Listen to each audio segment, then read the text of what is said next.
Waalaikumsalam warahmatullahi wabarakatuh. Kawasan dulu ya. Berjumpa lagi bersama saya Wong Ganteng Sak Donya. Alhamdulillah Mo Wong ganteng. Mohon tidak disebutkan nama dan identitasnya karena Nggih. sekali lagi ini akan kita naikkan ke konten YouTube kita. Bagaimana Oh, dan nggih seperti nggih apa, boleh. Mbak? Ada yang bisa saya Eh, bantu?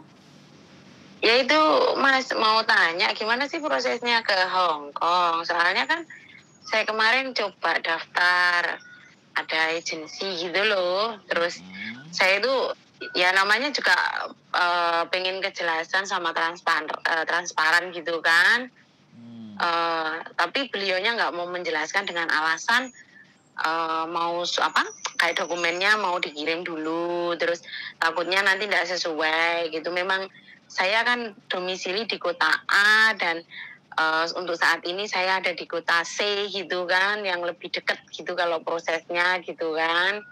Terus beliaunya itu ngomong harus tukar ID kan gitu. Ya saya bilang ya nggak apa-apa kalau memang harus apa katakan nembak gitu loh Mas, nembak ID gitu loh. Terus saya coba tanya, maaf nih ya Mas, kalau potongannya berapa sih Bu? Kan saya ngomong gitu. Tapi beliau nggak mau menjelaskan gitu. Saya cuma tanya itu aja sih. Saya orangnya simple aja, fleksibel. Mau potongan berapapun nggak apa-apa. Saya cuma mau transparan aja. Saya mulai kenal beliau sampai hari ini nanya itu nggak pernah dapat jawabannya gitu loh. Jadi ya saya agak sedikit ragu gitu loh. Karena banyak temen yang bilang harus ada aturan, harus ngikutin aturan gini ya kamu nanya aja gini kan gitu. Terus ya iya kan udah nanya tapi beliaunya nggak ada jawaban gitu. Terus saya gimana ya, saya nggak niat terusan kalau ikut beliau ya saya gitu. Siap. Jadi cuman cari ini loh Mas, apa kayak cari, saya kan butuh kepastian gitu loh yang nanti bisa bawa saya masuk ke sana dengan aman, nyaman gitu loh. Ya kalau gini orangnya sembunyi-sembunyi lah, nanti sih di sananya gimana gitu kan. Nyampe sini ya wis gak ketemu. Ya makanya itu. Kalau sampean tanya Takutnya saya, seperti itu. kalau sampean tanya sama saya sampai sini ketemu saya juga boleh. Oh Masnya ada stay di sana? Loh, saya di Hong Kong. Sampean nggak pernah nonton channel YouTube saya ya? Saya taunya dari teman, coba aja gitu. Terus saya subscribe langsung gitu, saya lihat gitu. Oh gini, kayak gitu. Telepon aja gitu. Tunggu, saya kadang kalau mau telepon orang takutnya orangnya nggak kenal gitu kan, nanti takut sayanya bukan orangnya gimana gitu kan ke saya gitu kan. Jadi yaudah coba saya chat dulu, nanti responnya orangnya gimana. Kok alhamdulillah Masnya telepon gitu. Iya, lah sekarang yang mau sampean tahu kira-kira apa lagi? Ya cuman itu aja sih Mas, prosesnya itu berapa lama kan gitu ya. Terus yang pasti potongan resmi, aturan resminya itu kayak gimana gitu loh. Sebenarnya saya kemarin tuh ada dua agensi di sana gitu loh ya, yang udah saya coba hubungin kan. Yang satu itu nyuruh saya Edian kembali ke kota A, sedangkan saya kalau harus kembali ke kota A nggak mungkin gitu loh, karena biayanya cukup banyak nanti kalau saya harus ke sana. Saya pikir kalau biayanya banyak tanpa saya harus ke sana, kayak katakan nembak aja di kota C, ya saya nggak apa-apa gitu loh, daripada saya harus pulang lagi gitu kan. Sudah capek di badan, uangnya banyak. Sekarang itu kan ya kalau dipikir sih sebenarnya nggak boleh ya kayak gitu, cuman ya mau gimana gitu. Nah sekarang maunya sampean kalau PT maunya yang bagaimana kan gitu. PT-nya mau yang dekat sama rumah atau yang seperti apa atau yang lama ya pastinya. Kalau sekarang saya domisili di C, ya saya pengen sampean domisilinya di mana? Saya aja nggak tahu gimana ngasih rekomendasi. Oh gitu. Iya, boleh saya jelaskan, berarti saya domisili aslinya gitu ya? Enggak, pokoknya sampean tinggal di mana dan sampean maunya bagaimana, yang kita cocokkan kan itu tuh Mbak. Oh ya, kalau domisili asli di KTP kan luar pulau gitu kan, Terus luar pulau Jawa. dimana? Nah sekarang stay-nya domisilinya saat ini di Pulau Jawa gitu. Jadi KTP-nya mana? KTP-nya luar Pulau Jawa, Mas. Oh, berarti KTP-nya masih luar Jawa. Iya, benar. Soalnya memang kebijakan baru ini, Mbak. Makanya dia nyuruh sampean untuk pindah, surat pindah kayak gitu. Surat pindah kan juga nggak susah. Kalau nggak surat pindah, PT manapun nggak mau memproses sampean yang kalau proses PT-nya itu di Jawa. Nah, soalnya yang kemarin itu mau gitu loh, Mas, mau proses saya kayak tukar. Tapi kan sampean disuruh alamat pindah dulu kan, bener nggak? Iya, pindah itu.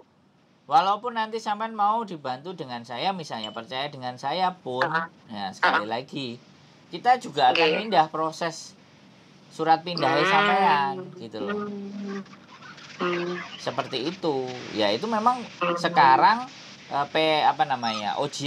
OJK-nya itu harus memang sampean berdomisili di daerah minimal Jawa, Bali oke lah, Lampung oke. Tapi kalau sudah di luar itu, nah sampean harus disuruh ngurus surat pindah. Makanya kalau PT ngurusin surat pindah itu juga bisa, bahkan saya juga bisa.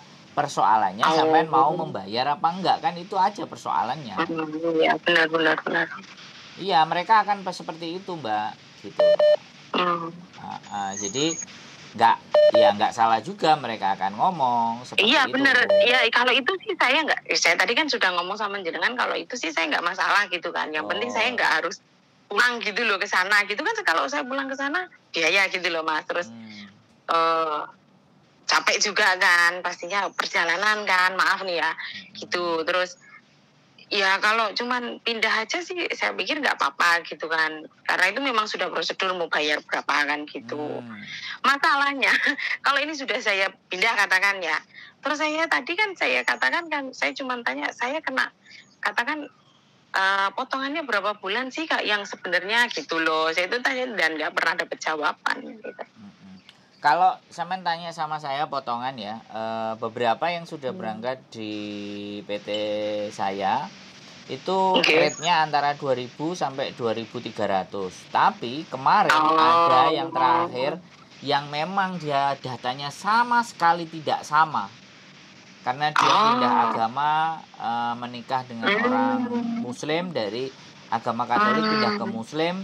Jadi KTP-nya semuanya nggak sama, dia kena potongan sampai di 2.800 per satu bulannya, dan itu selama 6 bulan. Itu karena sama sekali. Terus kemarin juga ada yang juga dari Taiwan, dia nggak bawa data apapun, cuman paspor aja. Jadi disitulah mungkin orangnya harus memastikan data sampean dulu untuk biar tahu beberapa kepastian potongannya. Nah, saya juga nggak bisa menyampaikan rate-nya bisa di 2.000 sampai 2.300. Tetapi kan kita nggak ngerti juga kalau KTP-nya sampean ternyata harus diurus lagi surat pindah. Nah, itu bisa ditambahkan pula kan, ditambahkan lagi oleh PT-nya. Penjelasannya di situ. Saya pun juga tidak bisa memastikan secara pasti nanti PT-nya akan motong berapa. Tapi satu hal, kalau misalnya ternyata karena potongan itu sekali lagi potongan itu hanya akan sampean tahu ketika sampean sudah PAP dan mau berangkat, biasanya begitu, dan disuruh tanda tangan dan sampean nggak boleh punya kopinya. Itu sudah umum, makanya saya sampaikan dulu di depan. Jadi rata-rata PT tidak akan memberikan surat perjanjian hutangnya itu kepada teman-teman. Oh iya, tahu. Nah, jadi makanya jawabannya segitu. Tapi ada beberapa PT ketika saya tanya, Pak, saya mau ditanya sama anak-anak ini potongannya seberapa. Lah dia juga nggak pernah jawab ke saya. Tapi setelah mereka datang ke Hong Kong, baru surat hutangnya teman-teman saya kumpulin. Ada yang 2.300, ada yang 2.500, ada yang 2.800, ada yang 2.000. Nah, kenapa ini berbeda? Lah ketika PT ditanya pun nggak bisa memberikan jawaban. Yang kadang-kadang disitulah yang ternyata kita kan juga nggak punya PT toh Mbak. Tapi saya ada 2 PT kebetulan. Yang satu di Jakarta, yang satu di Jombang. Jadi Oh. bagaimanapun monggo. Tapi yang jelas mungkin di Indonesia ada yang ngurusi sendiri, tapi ketika di Hongkong ya ketemu dengan saya. Bahkan kembali lagi kalau potongannya sudah melebihi dan sampean bisa ndak terima, saya lagi ada cara lagi nih.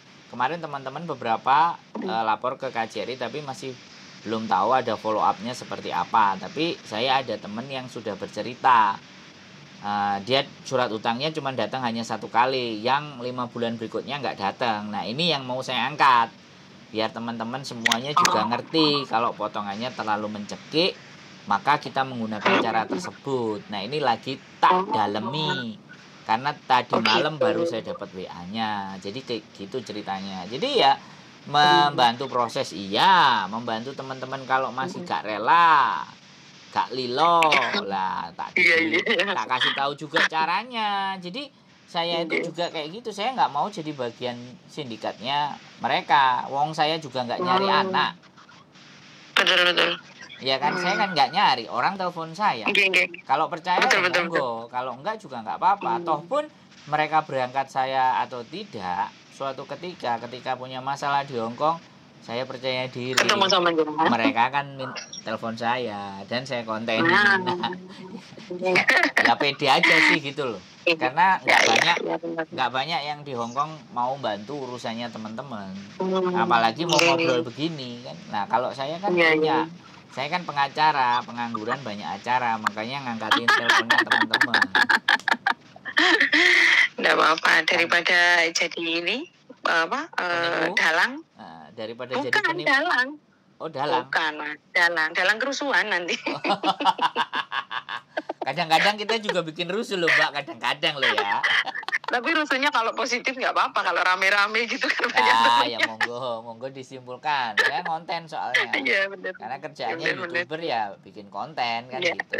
Kontennya informasi. Lah perkara informasi itu mereka mau, teman-teman mau ya monggo. Kalau enggak juga kita nggak akan pernah memaksa orang untuk nonton konten kita kan, seperti itu. Iya benar. Gitu ceritanya Mbak E. Iya, makasih banyak ya Mas informasinya ya. Ya, nggak ada masalah, namanya orang-orang nanya ngobrol itu kan nggak ada masalah. Iya. Kan kalau gini saya juga tahu gitu loh, kayak ini kan udah. Terus kadang-kadang kan tanya di sana gitu. Kadang-kadang tanya juga tes ombak. Terus nanti terus dibanding-bandingkan. Ya nggak apa-apa, itu hak. Wong saya juga bukan Farel, saya boleh dibanding-bandingkan. Enggak, karena kan saya orang awam sekali untuk pergi ke Hong Kong gitu loh. Bukan soal membandingkan, saya cuma nggak apa-apa Mbak. Nggak pernah tahu agensi yang maksudnya agensi yang benar-benar mau bantu kita kayak gimana gitu. Itu kan saya juga nggak tahu gitu loh, karena saya sendiri sudah pernah pergi ke negara lain yang akhirnya yang terakhir itu saya kayak agensinya malah yang angkat tangan, ya akhirnya ya pulang aja kayak gitu, daripada saya bermasalah sama agensi ribut-ribut. Saya orangnya nggak mau kayak gitu, pulang jalan satu-satunya gitu. Saya selesaiin di rumah, kalau mau ya cari majikan lagi gitu. Siap. Yang penting pulang daripada berurusan sama agensi nanti tambah ribet, pulang itu. Kalau saya orangnya gitu. Oke. Siap. Jadi bukan masalah ribut sama agensi, enggak. Kalau sudah ngomong sama agensi tapi agensi nggak mau nolong sama kita, kayak yang kitanya dipersulit gitu ya. Saya orang yang nggak mau kayak gitu, ya udah saya jalan satu-satunya pulang dulu aja, dari ketenangan, dari ini gitu kan. Siap. Agensi mana yang bagus buat saya untuk kerja lagi gitu kan. Siap. Apapun boleh. Maaf ya Mas, maaf sekali. Nggak apa-apa, sampean itu nggak salah Mbak. Sampean justru cari info, ya tak jawab, cari info. Ya, makasih banyak buat informasinya. Cari info ya kita jawab semampu dan sekapasitas saya, kan gitu ceritanya. Iya, makasih banyak informasinya. Ya, gitu aja ya Mas. Nanti kalau saya oke, saya urus semuanya, saya hubungin jenengan. Monggo, siap. Terima kasih. Waalaikumsalam. Waalaikumsalam. Sekali lagi nggak ada masalah ya teman-teman. Orang bertanya apapun semuanya silahkan, monggo. Karena memang ya teman ngobrol, teman cerita, teman kalau curhat Miss Yuni. Jadi berdiskusi, kita bicarakan bagaimana supaya terbaiknya, kan itu aja. Mungkin itu saja. Sekali lagi tetap semangat, gali info-info terus dan terus berpikir, terus mengumpulkan data agar kelangsungan hidup kita ke kemudian hari bisa lebih baik. Keep stay tune my YouTube channel and see you next video. Bye bye.